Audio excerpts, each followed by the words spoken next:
Let's talk about storytelling. Why is storytelling important? First of all, let me tell you who I am. I work for a company, Scribble Life, and we help people win through content. But the only way you can actually win through content is when you put the audience first. And that sounds so simple. But you know what? It's not simple at all. Because if you didn't know, it's all about me. Get it? It's all about me because it's always about us. So it's actually really hard to do. Really briefly, that's my Twitter. Where is my Twitter handle? There it is. That's my Twitter handle. So if you're tweeting, CTRAPPE, if you can quote me. If you have a question, please raise your hand and just ask it here, right? So if you disagree with something, if you're wondering how I know something, just ask. This, by the way, do you know how some presenters, they put the hashtag and their Twitter handle on the first slide and then they move on and you're like, what was it again? It's on every slide, so you don't have to write it down. That's the hashtag Triangle Marketing Club tonight. If you have any other questions later on, you can also, of course, always email. So there are really a few different types of content. If you don't want to participate, you don't have to. So you don't have to. What? You're already raising your hand. Did you have a question? No. She wants the emoji. She already knows the rules. So there are really 5 types of content, right? The first one is content that makes us smile. Who wants content that makes you smile? See, she's getting it. Are you guys awake? So if you raise your hand and you're excited, you just raise your hand. But people want content, stories that actually make them smile, right? They don't want crap. We will get to crap if you've already looked ahead. But people want content that makes them smile.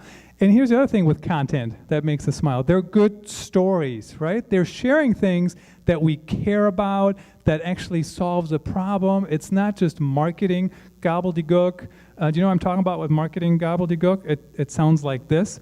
This is, you have a couple more good presenters coming up, just a couple more. But the state-of-the-art presentation all year is in front of you right now. Top of the class, we have the best product, I have the best way to hold the microphone. See how I'm doing that with my hand? Who talks like that? Seriously, people, talk like humans. We'll get there. Okay, the next level of content is content that we love. Who wants content that we love? Anybody get, you can get another one.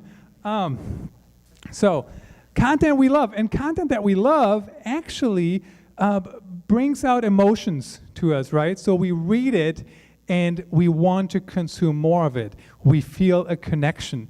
And it's not just, why do I care about this content? Why do I do, And the other thing is, so my title, I know I moved on, is VP of Content Marketing. Do you know what the problem is with all these content titles out there? Any guesses?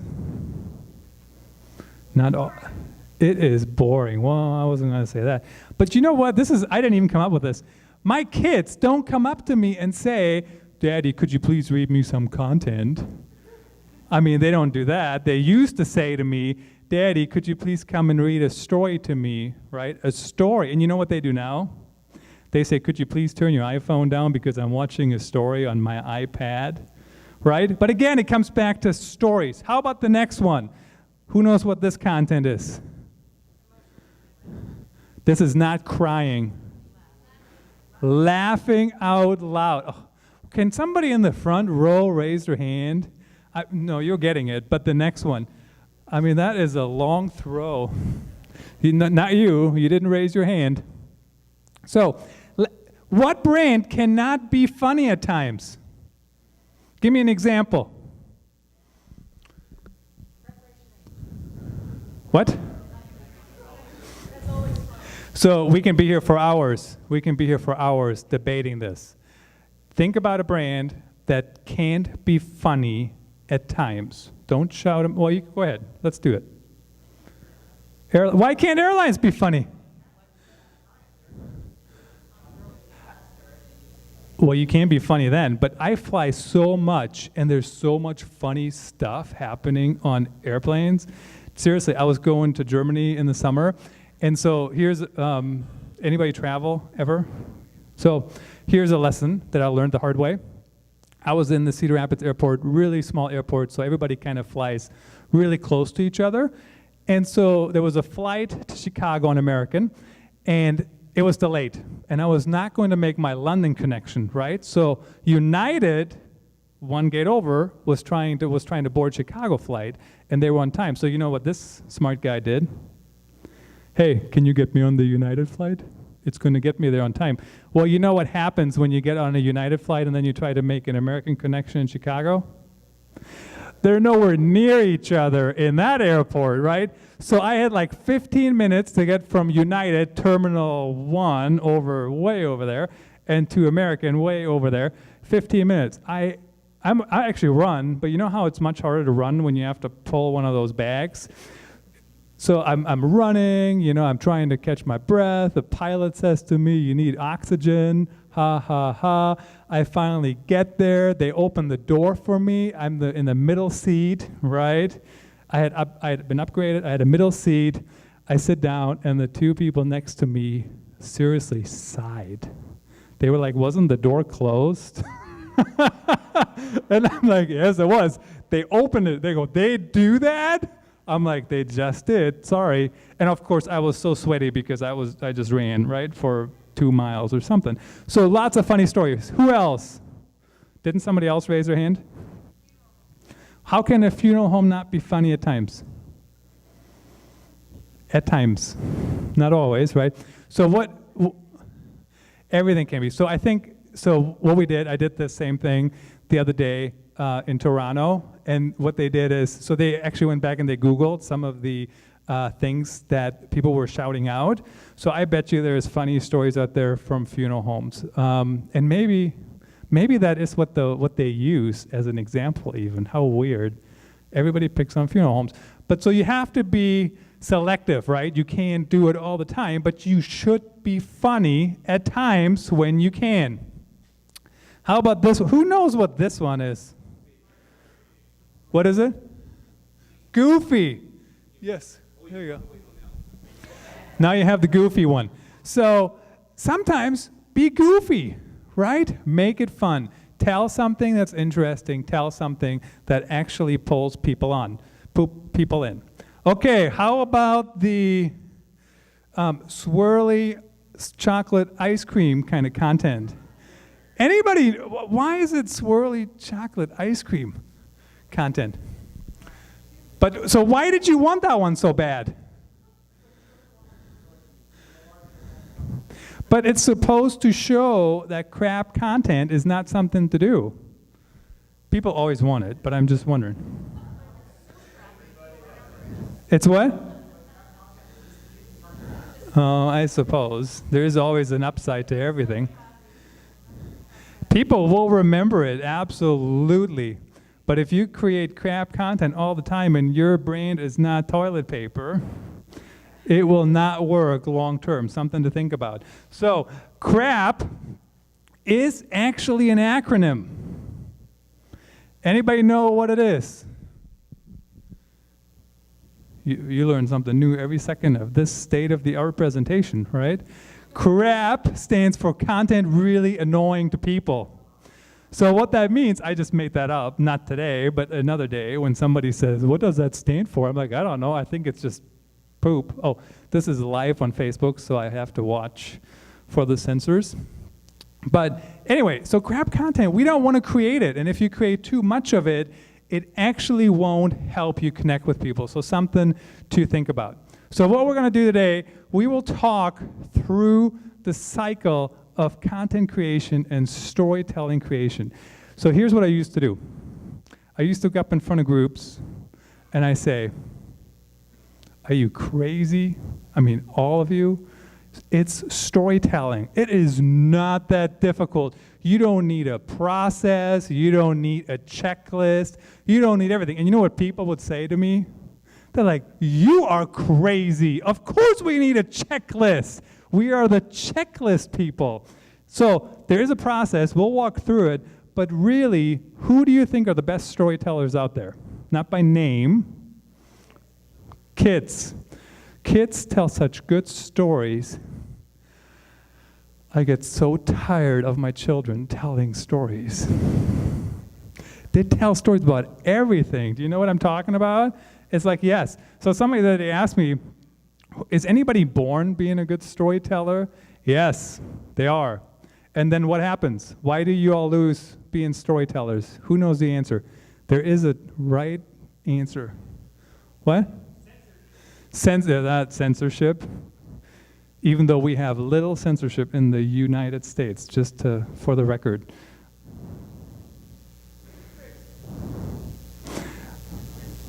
I have no idea who's talking. Oh my God. So here's the thing. Once you start telling criticism, that's what you said, right? Okay. Once you start telling good stories and start getting an audience, guess what happens? Hecklers, and you will get criticized. Have you seen those mean tweets on Jimmy Kimmel? People read the mean tweets, you know what I'm talking about? Right? I did that for my own I read my own mean tweets, and I was like, this really kind of blows. I have to read all these negative comments. And then I learned it's so hard to believe. I know I have an emoji with heart eyes on it. Not everybody loves me. Hard to believe, right? This is where you go like this, right? But it's so hard to believe. Not everybody loves us. Get over it. But your key customers that you're trying to go after, they will love you more and more when you tell better stories. So it's something to think about as you're doing it. Not everybody will love you. What else? Why else? Any other reasons? Parents. What? Parents. Tell me more. Parents at some point don't want to hear your stories. They just want to get something done. Oh, parents. Yeah, that is very true. Sometimes people don't want to hear your stories. So I don't know if you know Marcus Sheridan, Sales Line. Anybody know him? They did a really successful content marketing program for their hot tub company or pool company. And yesterday he published a blog post, and the headline said, what does content marketing and the solar eclipse have in common? Question mark. Anybody know? Yeah, exactly. So then when you clicked over, all it said, nothing. Now stop making stupid analogies or something like that. And so I thought about that, and he totally has a point, because everybody's always overthinking everything, right? Trying to tie something back to something else. So don't try to always please your audience, but think about your story, think about what you're gonna share with them, and then just share it. Don't overthink it. So we'll talk about how to get around that. The biggest problem today is there's too much useless content being created. And here's really what I mean by that.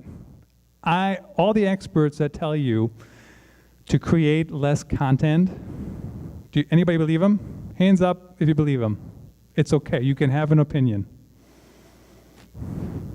So I'd like to believe them, but if you look at what they are creating, they're not slowing down. They're creating more and more. So it's not about volume, but it's about what are you creating, what are you sharing. So for example, I'm going to Content Marketing World in a couple of weeks, and I was going to write a blog post that says, here's how to make the best out of going to Content Marketing World. How unique do you think that blog post would be? Not unique at all. That topic has been beaten to death. There's nothing new I can add at all. Like, seriously, there's people, they wrote like 5,000 words on how to make the best out of a conference. So don't write about the things that are not unique to you. And we'll talk about how do you actually get there? How can you share your own unique stories?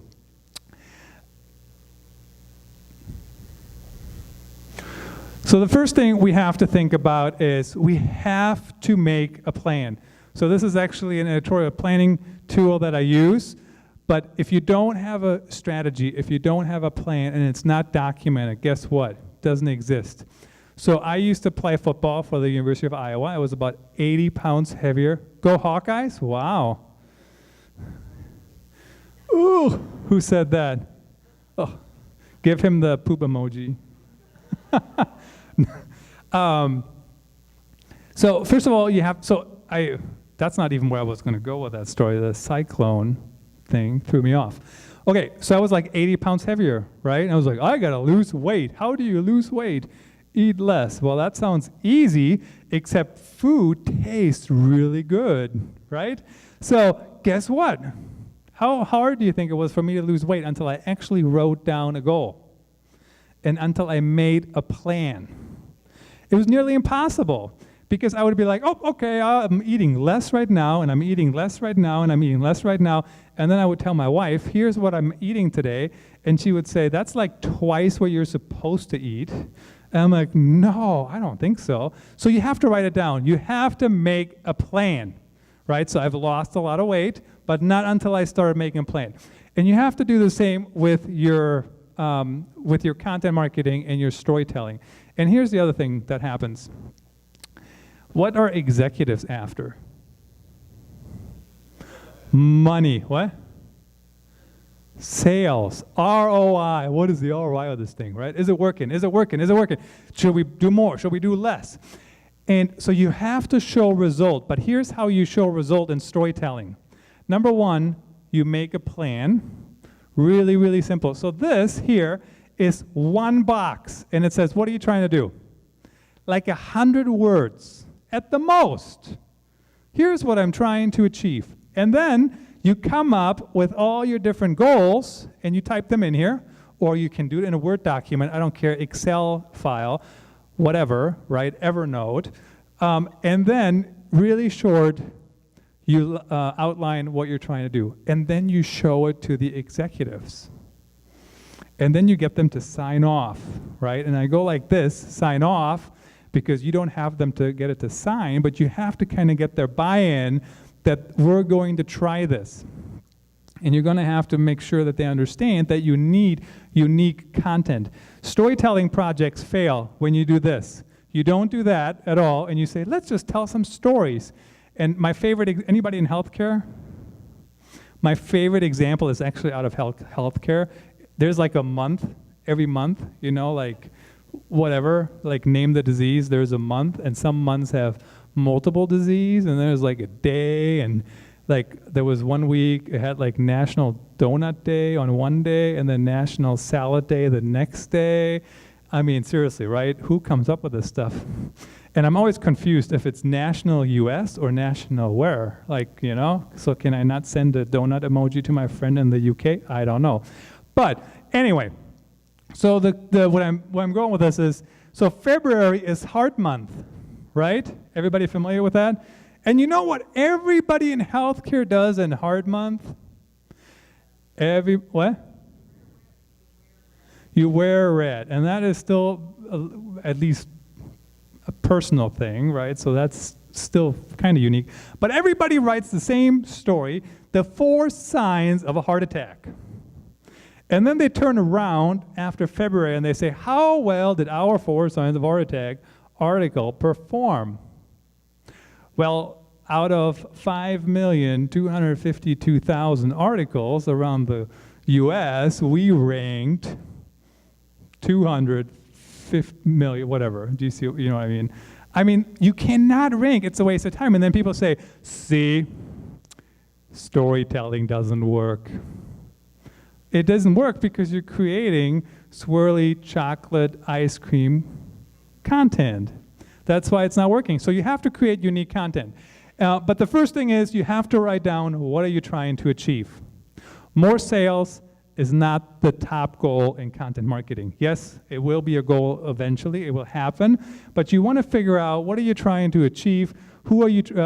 What are you trying to grow? Are you trying to change your reputation? Are you trying to reach more prospects? Are you trying to retain customers? You know, storytelling is really good for retaining customers. Everybody always talks about bringing in new customers, but it's actually really, really good to retain them as well.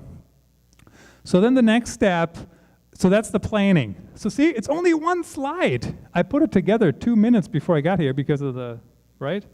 So it's not even that much work. We don't need to have an 8-month weekly schedule to come up with 100 words. Anybody remember those strategic planning meetings? Oh my God, I've gone through them. They go on and on and on and on and on. and then they put them somewhere on some letter drive 15 folders down. They can never find it ever again, right? Doesn't work. So make sure that you have it somewhere where people can look at it. The next step is creation. So I one time shared a plan with a CEO, and this guy, bless his heart, he said, "That's a really good plan. It will come down to execution." And I wanted to say, yeah, absolutely. That is, I mean, you know what I mean? It comes down to execution. NFL teams, you got one how far is Charlotte from here? The flight was like 18, or like everybody is a Charlotte fan or no? Who's your NFL team here? Yeah, Charlotte, right? Did anybody remember the World League of American Football? That was like 1 year or something, right? Sky something. I don't remember the name, but what was it? Skyhawks. Look at me. I know my football trivia. Don't ask me about movie quotes. But the next thing is you have to create. So this is really, really hard for people to wrap their head around that grew up in marketing, in the traditional marketing. And here's why. When I first started in marketing, you know what we would do? We would create one beautiful trifold brochure once a year. Do you remember those beautiful trifold brochures? Did you save your copy? Anybody? No, right? But do you remember those times we created them, and then we were like, was this masterpiece successful? No, not usually, sometimes, right? But the bottom line is, so sometimes people come to me and they say, we need to create less. But creating less and being more deliberate doesn't actually work. You have to create more and be more deliberate, right? Plus, the more you create, the better you get at creating good stuff. It has nothing to do with thinking it through more, even though you should think it through. Okay, but then what you need to do as you're creating content, this is a persona, really just a quick stock art image right here, but you have to know who you're writing for. And your audiences can't mix. One time I was reading something, and I'm like, I don't get it. And I was going back to the writer, and I said, who is this for? And they said, for donors and patients. See how those two audiences do not work at all together, it has nothing to do with each other. So you do want to know who you're writing for. And what I would typically recommend is a general group of people.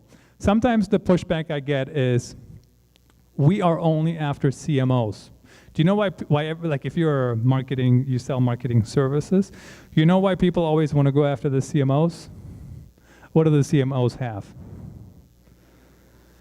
They have the money, right? They're the decision makers. Well, guess what happens? That if everybody's going after the CMO is not going to pay attention to everybody anyway. So I'm not saying don't go after CMOs if that's what you're selling, but go after people that also influence the CMO, right? And so that have similar type of roles that are probably on the CMO's team. And the other thing with CMOs, do you know how long CMOs stay in one job today? What? 1 year? It could be 1 year now. Last I heard was like 18 months. So super short. So that's another reason why you want to broaden who you're trying to go after. But think about who you're trying to go after. If you can't verbalize who you're trying to go after, it doesn't work. Here's the thing. Who is never your target audience? Everyone. Because if you market to everyone, you market to no one. That good thing we got that cliche out of the way, right? That is true to an extent, but who else? Your boss. And your boss's boss. If you would like to take your camera out and you'd like to record me to say that again so you can take it back, I would be happy to. I've shared that many, many times, and people say, tell that to my boss. Right? Because your boss thinks they're the target audience, whether they are the target audience or not. But most of the time, they are not. You may quote me, and they can call me, and I will explain it to them again. But a lot of content marketing strategies actually fail because the bosses think that they're the target audience, so they change things to crap, right? And then it doesn't work with your target audience. But then be clear, what is the piece of the strategy that you're actually trying to go after? If you're not thinking about it, you cannot create the right kind of content. Finally, one quick thing. So there's really two, SEO. Any SEOs in the room? Any writers in the room? Some of the same hands are going up. That's great. So there's two sites, right? Both sides. Huh. Jesus. Okay, so you have the writers on one side. Got it? And you know what they say? They say, we should just write content. Right? Forget about SEO. I have a good story. I should just do that. Then on the other side, who do we have? The SEOs. They're like, forget about the writers. Let's just SEO it up, whatever that even means, right? But as many things in life, the true answer actually is probably somewhere in the middle, right? So if you have a really good story, you should totally write it without doing any SEO research. Before you lynch me, I'll get to my point. Without doing any research on the SEO. You should just get that story planned on the schedule, if it's a really good story. And then you do SEO research and figure out what are the correct terms that you should use to get it in front of people, right? So you need to make sure you get those two things combined while not neglecting one or the other. So it is really important. Sometimes, one of my favorite examples is actually also in healthcare. In Boston, there was everybody was searching for hypnobirthing, right?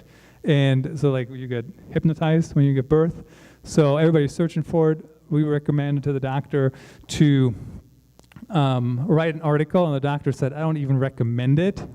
And we're like, that's fine, but everybody's searching for it, right? And then everybody started coming to him to talk about it.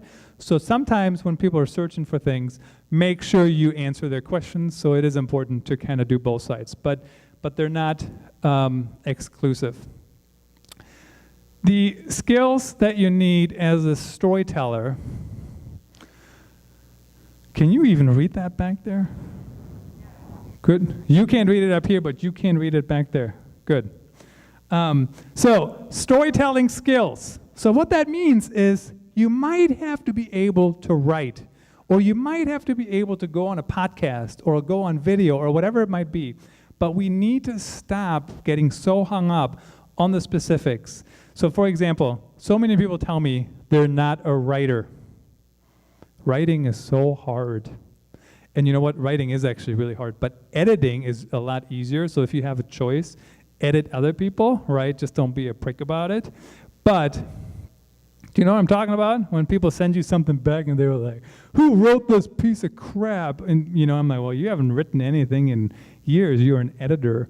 But anyway, so editing is a lot easier. But what I mean by storytelling skills, it actually comes back to spotting the story as it's happening and then figuring out a way to share it. So for example, tomorrow, if you want to tune in on Twitter, 4 o'clock Eastern time, Adobe is having a chat on live video on social media. Adobe chat is the hashtag. And so the reason I bring that up is because if you're really good on camera and you have a lot of visual stories you can share, do live video or do video in general if you know how to edit after you're done shooting, right? Or if you know how to write. Or if you are a decent writer but you really got really unique stories, write them up or do a podcast or whatever it might be. Writing is one of the hardest things in my opinion. I've written 2 books, and I joke, I hope you won't have a heart attack when I admit this to you. I said this to somebody else and they were like, what? That's not allowed. I wrote 2 books. They're really average. Please buy a copy. How about that for a sales pitch? The price just went down. No, that has nothing to do with the quality. But my point is, I will never, ever win a literary prize for my books. Are you with me? Like, for example, yeah, I wasn't even reaching. I was thinking like the library's prize or something, not the Nobel Prize. But I will never, ever win a prize for Christoph Trappe, The author, his written word is poetry. Never. Will never happen. Seriously, because like it's not even like flowery or anything. However, what the books have going for themselves is they're highly unique. So if you read my blog, for example, authenticstorytelling.net, it is highly unique. Like hardly anybody else writes about exactly the same thing that I write about, right? But sometimes, one of my favorite stories, I tried to proofread. I don't have an editor half the time. One time somebody was reading a 1,000-word blog post, and they emailed me a lengthy email. Dear Mr. Trappe, I enjoyed this blog post on whatever the topic was very much. I got to the end, I was getting ready to share it, and I saw a typo. So unfortunately, I won't be able to share it now. Seriously. So I'm like, which article was it again? Let me go fix the typo. Thanks for letting me know. But you know, like bottom line is, I'm still sharing those stories. So you need to think about how do you get there? If you have an editor, please use an editor. Have somebody else read it, make sure they're not being a prick about it, they read it for the right things. But the bottom line is, it really comes down to who tells the best story, who engages people, etc. And then also, what's the different tactics? How many presenters have you had that have thrown emojis at you? Anybody? It's kind of unique, right? Figure out something that's unique. Okay, then the authority. So what I mean by that is, I don't mean the being authoritative about your topic. I hate when people tell me that. They're trying to become an authority in their field. It is so, I just don't like it. It seems too strong, in my opinion. What I mean by that is that, especially if you work in an organization, that you have the authority to actually tell stories. And we'll get to that. What is the time limit here, by the way? Anybody know? What time does everybody have to leave? What time is the time? What time does this? I got like another 3 hours, she said. Good to go? All right, good. Okay, so what I mean by that is you have to have the ability to tell stories and share them. So for example, every once in a while I talk to like a VP of marketing, and they say, Christoph, you said we should hire people who are really good at branding, like they tell personal stories and they're really good at that. So we did that. It didn't work. And I said, well, how come it didn't work? Tell me, what did you hire that person for? And they said, we hired them as like an associate marketing specialist. Are you with me? So it's like so low on the food chain, they have no authority to do anything. So you need to get people in the right spots to actually do that. And then finally, the technical skills. If you sound good on a podcast, but you can't record one, good luck, right? So you still have to figure out some of those things that you can do. Really quickly, the ingredients of useful content. Number one, it has to be authentic. And believe it or not, maybe my next book should be the dictionary of words that signal that content is not authentic. So if you say crap like state of the art, I'm the best, we have the best product, blah, blah, blah, blah, blah, like that is usually not authentic, right? So some of those words kind of give it away, but you have to mean it. So if you don't mean it, it doesn't work, right? Plus the other thing is, if you don't mean it, at some point it's really hard to keep it up, right? Because, so you need to think about how can we tell a story that's authentic. Conflict. Conflict is one of the hardest things in corporate storytelling. And what I mean by that is, so you don't, when you pick up a book or you watch a movie or anything, you don't watch the movies where nothing happens. Or does anybody watch movies where nothing happens? You don't, right? You watch the movies where there's some conflict.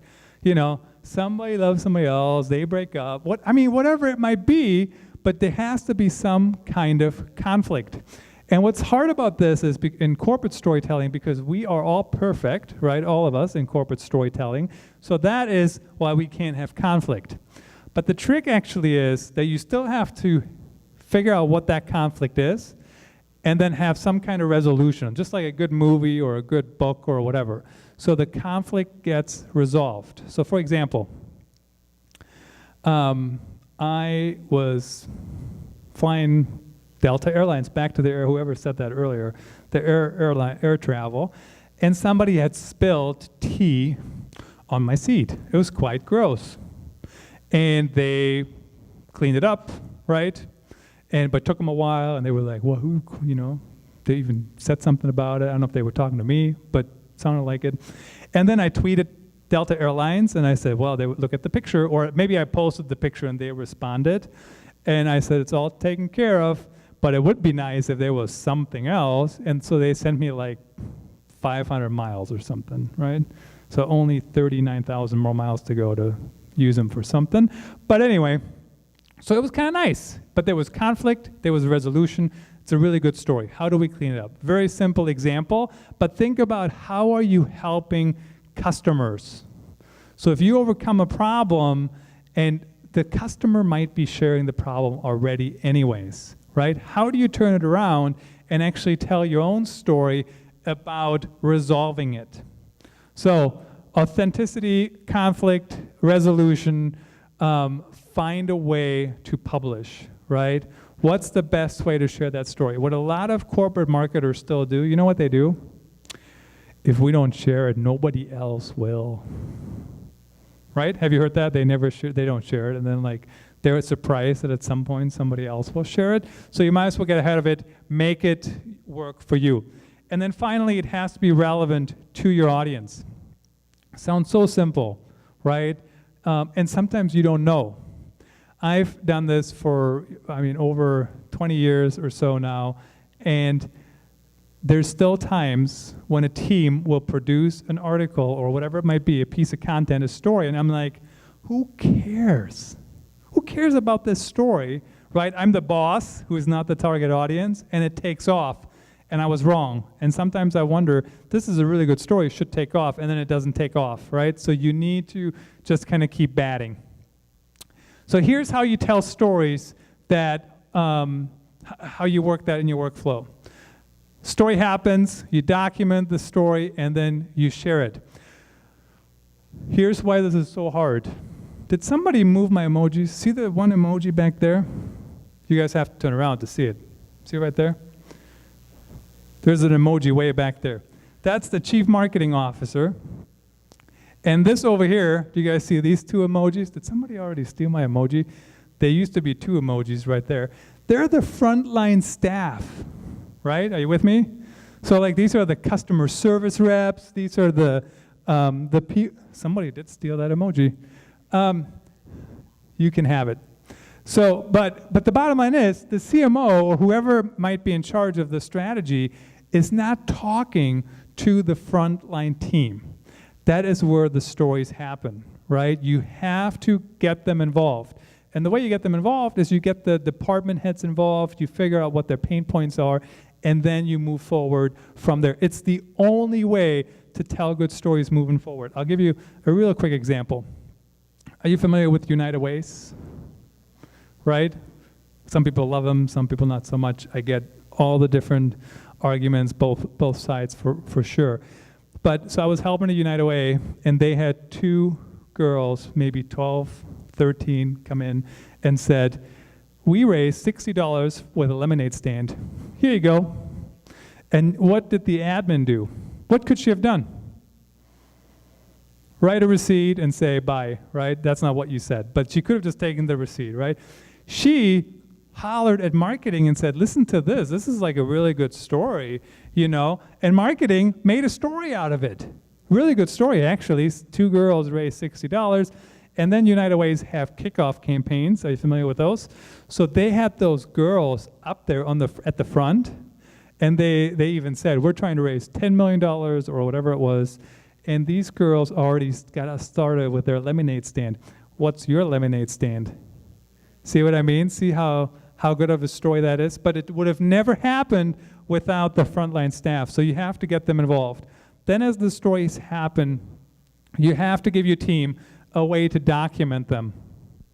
And that could be, you could have a system, they could call them over or whatever it might be. The bigger your team gets, the more complicated it usually gets. But if you don't do that, it's really, really hard to tell good stories continuously.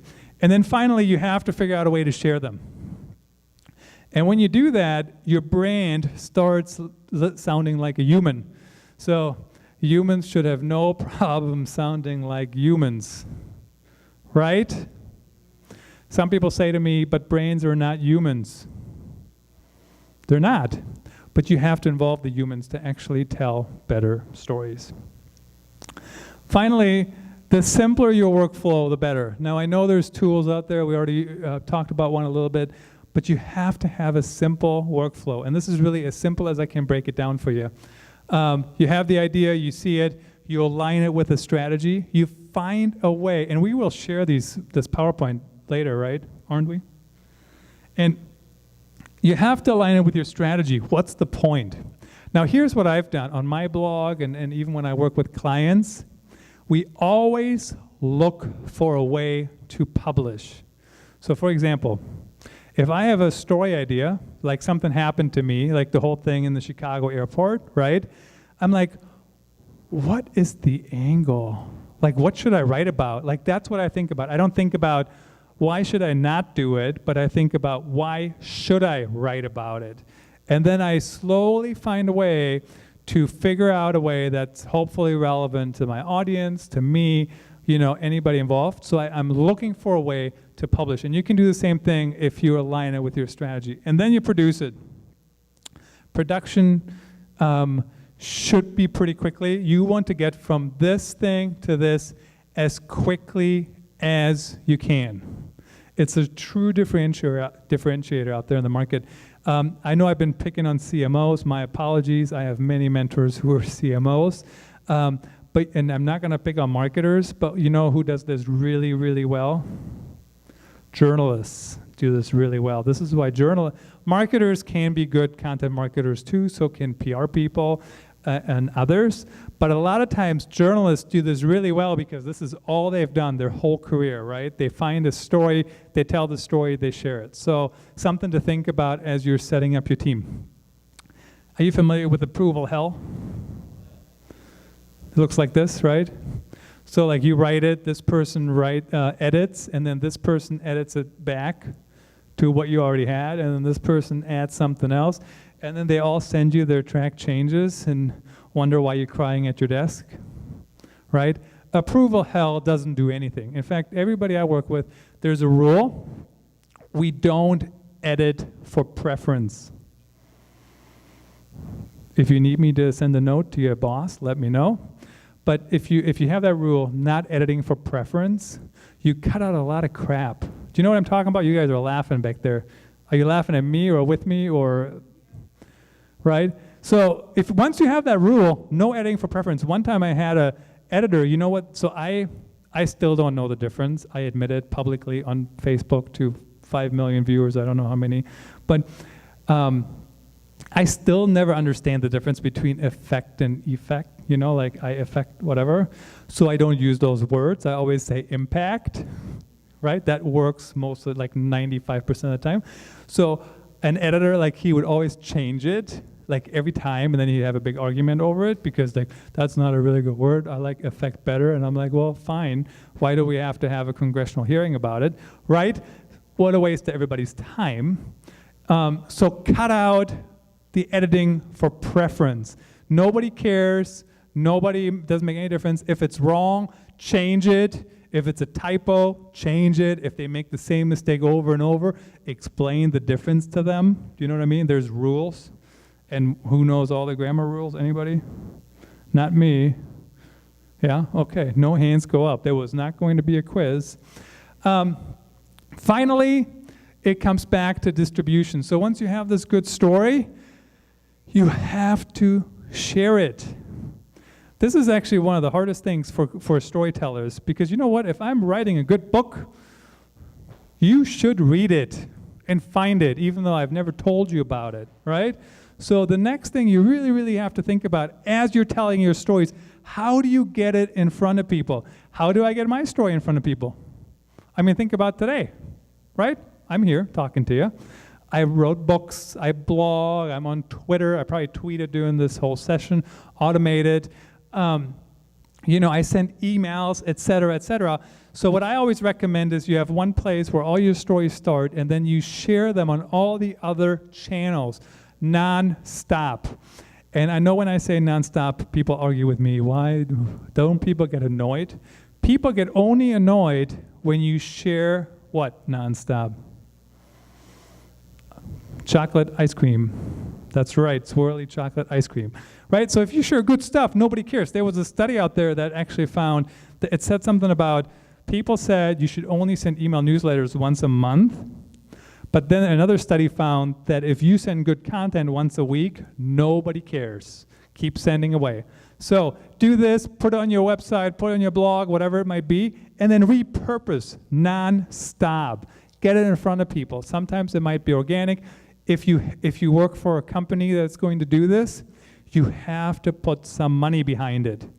That's how it is today. Whether it's Facebook, whether it's advertising, I don't really care what it is, but there has to be some kind of dollars associated. Really quickly to give you a visual how that looks. So if you have a blog post, this is a blog post, right? This is obviously real text. And then you take snippets out of that blog post and you share those on the different channels. Sometimes you might link, sometimes you might not. Why would you ever send a tweet without linking to your website? Anybody? Because hardly anybody clicks anyways, right? So it's okay to keep talking and keep engaging with them. But bottom line is, split it apart, use it on the different channels over and over and over and over. Finally, I know Chris does marketing automation. I'm a big fan of automating everything that I can. And people argue with me, but Christoph, you're authentic storytelling.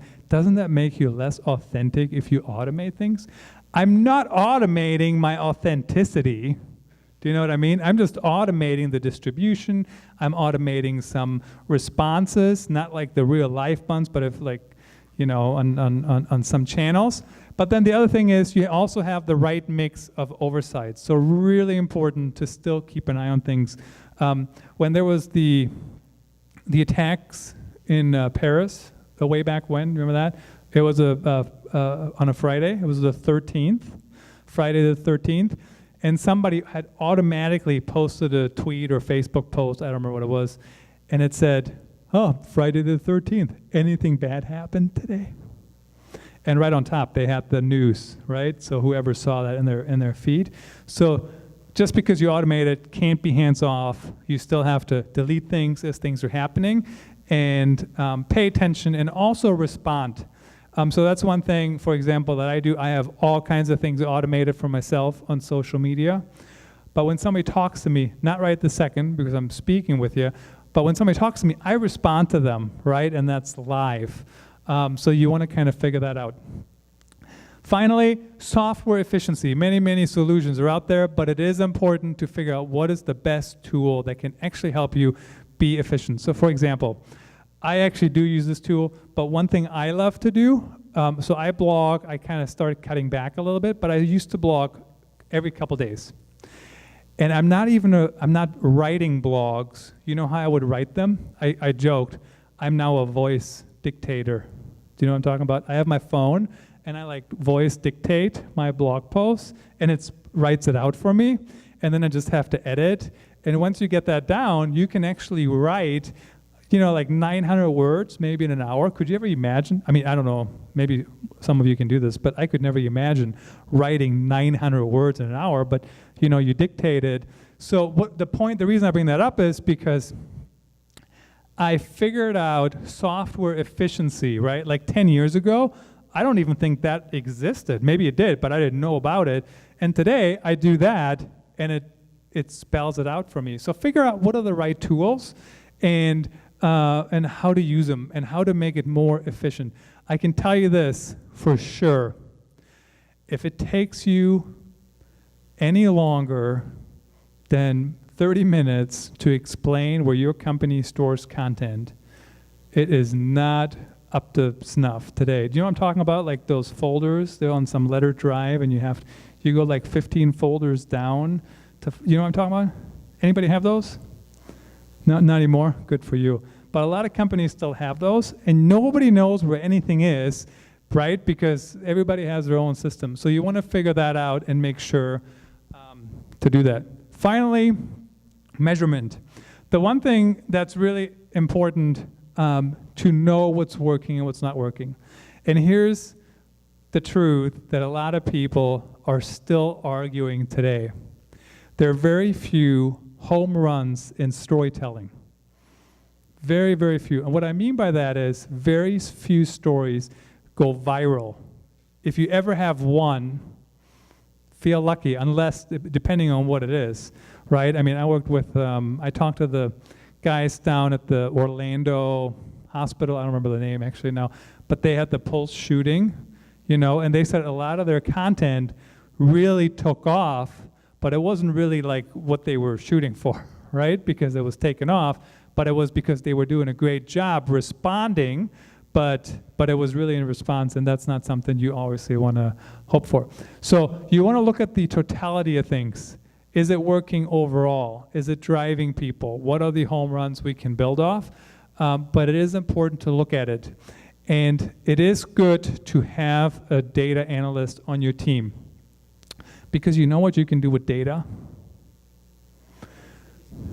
Right. Statistics. You know what you can do with that? You can bend it, what? You can bend it into submission. I'll give you an example. Let's say I got 100 people, and let's say 100 people give me feedback on my presentation, right? And 25, okay, 30 really bad or something like that, and then the middle is kind of the middle, right? I mean, do you see what I'm talking about? I can say, well, over the majority found him to be a great speaker, right? The majority is like 51 people, and not all of them maybe even loved it. So you can always bend analysis into submission. So one thing, if you have the luxury that I really like, is somebody to analyze your strategy who has no horse in the race. And if I'm the content producer, guess what I want?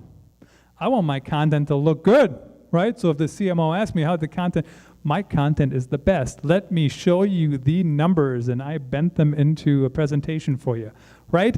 So if you have the luxury to have somebody who is truly independent to look at them on your team, it really helps. If you don't have that luxury, I know a lot of organizations don't, at least look at them daily, all the time, and see what's working, see what's not working, and go from there. So that's really it. The 4-step process, but the first thing is you have to figure out the strategy. You have to figure out what are the stories you want to tell. And really, most importantly, any strategy comes back to the implementation. And I think this is where I was going with the NFL earlier, not to talk about the World League. But you know what NFL teams do? They have those big playbooks, game plans, right? Now it's like on some tablet that we won't name, but now it's on a tablet. And most teams, they actually go out the window, the game plans, after like 10 plays, right? Because something changed. Somebody got hurt. Somebody made an adjustment. So bottom line is, and they don't go, oh my God, our plan is outdated. I'm sorry, we have to stop this game right now. We will reconvene in 3 to 5 years after we come up with our new strategic plan. But first we will have an RFP to figure out who should help us with the strategic plan. Baloney, right? They don't do that. They just keep playing and implementing. So same thing here. Great. If you have any questions, that's my Twitter handle. I know some of you have been tweeting. My email, or if you have any questions now, I'd be happy to take them as well.